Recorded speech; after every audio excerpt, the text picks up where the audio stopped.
Ikasturte hasiera orotan, urrialdera ikasle hauteskundeak burutzen dira EHUn, ikasleriaren ordezkari izango den taldea hautatzeko.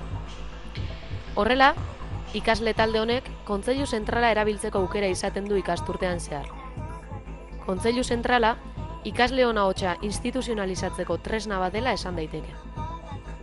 Oiana Etxebarrietarekin egon naiz, bera baita azken urtean Kontseilu Zentraleko idazkaria izan dena, eta datorren ikasturterako lehendakaritzarako hautagaia.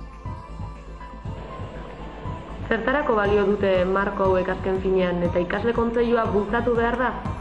Bai, azkenean ikasontzako marku bat da instituzionalki, gaur egun UPV eta garrantzi ematen diotenez marku hauei ikasleak honetan gure ahotsa entzun dadin, erabili beharreko marko bezala ulertzen dugu guk, eta honetan ikasleek ateratzen dugu aurrera, ikasleen ahotsa entzunarazteko, ikasleok garela hemen funtzionatzen aurrera ateratzen duguna, eta orduan garrantzitsua da ikasle guztiok ikustea beharrezkoa dela hau, zerbait behar dutenean edo zerbait esan nahi dutenean, hau erabili behar da instituzio guztiei eta UPV-ri esateko zer behar dugun eta nola nahi dugun ikasle hau aurrera atera.